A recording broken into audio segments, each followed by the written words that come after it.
Dear boys of class 7, I like to discuss today architecture and power. The architecture, of the medieval period, particularly during the Sultanate and Mughal rule, contributed much to the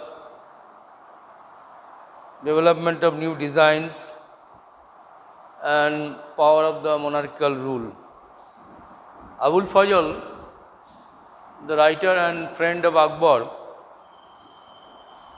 wrote that two types of buildings were built by the monarchs. One was palaces, another one forts. Palaces were built by the rulers in order to live in luxury and comfort. Moreover, the forts are built by the Sultanate and Mughal rulers, different types of forts, which was actually almost impenetrable, cannot be easily destroyed. It was a symbol of power, military power, and also despotic rule of or monarchical rule. So that it was a symbol of monarchical rule. So it was very strong. Many different strong forts were built during the medieval period. Different types of forts of Chittorgarh. So and you see that the forts in that built by the Mughal rulers, Red Fort, and also the Sultanate period. Now we see that besides the palaces and forts, they built also different types of tanks, wells, and schools or madrasa, and also aqueducts. Whatever it may be, it was house of mosque and masjid. This was built for the common people, sarais, tanks, wells, masjid. See that the library, madrasa. So these are it actually represented first two represented the power of the monarchs, and second one, that is it was built for the common people. Thus the people respected the emperor. The emperor, see that the power and prestige of the emperor increased. See that it depends on how many forts, how many palaces he could build, or different architectural the buildings. Now we see that for these architectural design, materials and labors are knitted. Different types of materials. You see that the type of materials available at the time was red sandstone, the granites. The Hoysalas of South India built soapstone, which was very soft and it could be easily designed and create ornamentation and designs. However, the Pallava rulers could not build it because Pallava rulers used granite stone in around Mamullapuram, and it was very difficult to build the intricate designs on the hard stones. We see that gradually we see that white marbles and red sandstone was used by the Mughal rulers. Red sandstone was used extensively by Akbar, and white marbles by Shah Jahan. We know that, for example, also another early medieval period I can make the Dilwara temple. Dilwara temple was actually completely built out of white marble stone. It is completely white and very beautiful. See that the architectural designs. We see that we can see that different types of materials were used for the building of palaces, like the wood, iron clamps, the iron door knockers, nails of various types, screws and nuts, and tiles and glass for windows. See that for plastering the buildings, gypsum or limestone were used. Moreover, the various types of laborers or workers were employed. The stone masons, stone cutters, carpenters, lime workers, lattice and wicker workers, and We see that the many who fitted the beams, bricklayers, well diggers, tile makers, glass cutters, water carriers, and varnish makers. See that we can see there are two in the, if we visit the north and south India, we will find two different styles of architecture. In northern India, we will find Nagara style architecture, and southern India Dravidian style of architecture. Nagarian style, Nagara or south northern India, it is a beehive pattern with shikharas. We see that the beehive pattern and shikharas with an at the top of the, see that the temple there was actually huge stone dish. It is called Amlaka and Amolaka, Amalaka, Amolaka. It is jack shaped, and at the top tip of the Amlaka, a jack shaped colossus was placed. It is found in the North Indian temple. Well, you see that the, for example, the Sun Temple of Konark, Jagannath Temple of Puri, the Khandariya Mahadev Temple at Khajuraho, etc. Another feature of Dravidian style of architecture was the, you see that the Vimana. Vimana actually pyramidal shaped. Several stories of different size built over the Garbhagriha. Garbhagriha is the sanctum sanctorium, that is the where the main deity was kept, that is called Garbhagriha, and over it there is a, you see that the, we can see the Vimana. Vimana, it is a pyramid shaped structure, and we see that the each and every, if we visit the South Indian temple, there is an entrance gate, and it is an entrance gate in South India known as Gopuram, which is very beautifully designed with the gods and goddesses. See that, for example, the Kailaswar temple of Ellora, Brihadaswar temple of Tanjore, Rashtrakuta and Rajaraja temples by the Cholas, Brihadaswar temple, Kailaswar temple, etc. Islamic influence. You see that when the Mughals and the Sultans came to India, particularly the different Indo-Persian style was mixed up. They adopted the Persian style and Indian style, and so that it is various type of new, see that the styles were introduced. One was the Tarbiated style. It is the most, in the construction of Indo-Islamic building, Tarbiated style was followed. In this style, Tarbiated style, Trabeated, T-R-A-B-E-A-T-E-D, Trabeated style, T-R-A-B-E-A-T-E-D,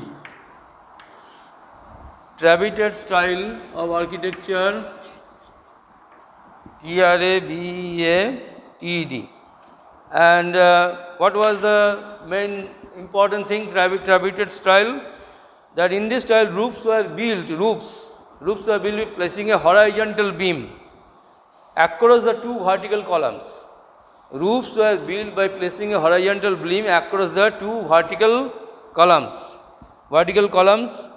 And it is another important feature was actually Islamic style was a dress stone. It is a huge stone slab. It is called dress stone structure. And we see that and a third important feature of the Islamic buildings were the dome shaped. It is a dome. It is also known as vault, V-A-U-L-T, vault, or dome shaped architecture with a circular plane and built as a part of sphere. It is called arcuate style. Arcuate, A-R-C-U-A-T-E, arcuate style. Arcuate style of architecture. It was slowly replaced the, that dome shaped style is known as arcuate style of architecture. And in the Islamic architecture you can find calligraphy. The verses of Quran has been carved on the walls of the mosque, on the buildings. The calligraphy, that the beautiful style of art of writing, handwriting, So the many episodes from Quran has been taken and which was carved in beautiful handwriting. Empire, and architecture. We see that the Akbar built a huge amount of buildings besides the Shah Jahan, Fatehpur Sikri near Agra, the Agra, Allahabad. So he built also in later phase he built. We see that the fort, walls, etc. Akbar also built the similarly he used red sandstone extensively, red sandstone, and we see that the Diwaniyam, Jama Masjid, etc. And it is Shah Jahan who extensively used white marbles, and Jahangir also used it, white marbles, and Jahangir adopted a new design called Pietra Dura. It is an Italian name, Pietra Dura. Pietra Dura.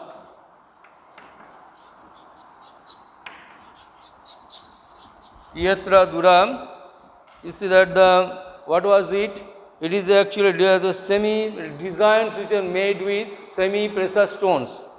The designs which are made with semi-precious stones. The use of decoration, the building was decorated with semi-precious stones like the lapis lazuli, jasper, the semi-precious stones. And Jahangir also began this practice. And also Shah Jahan also followed it. Shah Jahan's rule is actually reigning period is known as golden period in art and architecture. He was known as great builder, and during his time many buildings were constructed, namely the Taj Mahal in memory of his beloved wife Mumtaz Mahal, and Moti Masjid or Pal Mosque, Jame Masjid, Diwaniyam, Diwani Khas, and etc. He for Taj Mahal I can say that it took 22 years, 22,000 were employed workers, and it was a massive Mausoleum tomb built in memory of Mumtaz Mahal. And the red sandstone, silver, gold and jasper were extensively used. It is known as Pietra Dura. The Makarana, see that the white marble was brought from Rajasthan, and moreover the Moti Masjid of Agra, Jami Masjid of Delhi, tall minarets, the huge lofty grates, so that the Akbar also built Buland Darwaja. You see that it is in memory of his victory over Gujarat, Buland Darwaja. Sultanate period. The two important styles during the Sultanate period was the dome and pointed arch. Dome and pointed arch. Two important features. Dome and pointed arch. ARCH. Dome I have already mentioned. Pointed arch. Arch you have seen in the church.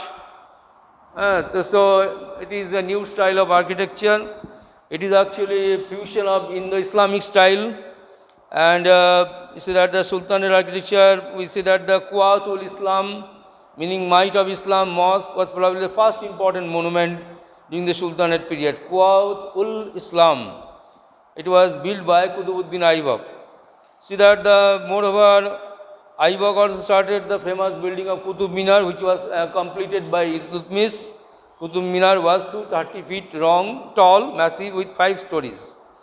We see that the mausoleum meaning tomb of Iltutmish was another important structure. We see that the Jahaj Mahal, etc. and 1231, Sultan Garai Mausoleum, etc. Prince Nasiruddin Mahmud, etc. Now Khalji Sultan built Alauddin Khalji, and also when you see that Alauddin Khalji built Alai Darwaja, built in 1311. Alauddin tombs and madrasa, etc. So these are some example, and we can see that Lodis also built. You see that introduced new type of decoration, Lodi Sultans, combining enameled tiles with grey sandstone. Similarly, during the Sultan, large number of local Indian craftsmen were trained in Persian style, etc. And they also added their own ideas in traditional Hindu designs like the lotus found their way. Hindu designs, in the lotus and or swastika were introduced in the Islamic style. Regional influence. See that the regional influence, we see that the Gol Gumbaj in Bijapur, the Sultanate and Mughal architecture were also both results of merging several architectural traditions.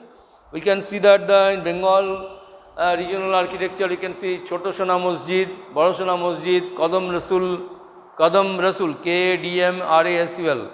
Bado Sona Masjid, Choto Sona Masjid, etc. It is the Bengal Sultans who built it. Similarly, we can see that similarly the Gol Gumbuj was Bijapur was built by the Sultans. So, and some temples of Vrindavan is that you can stress the Islamic influence. Whatever it may be, this is the very important part of our art and architecture, and we see that the architectural style reached its zenith during the Mughal period. Thank you all.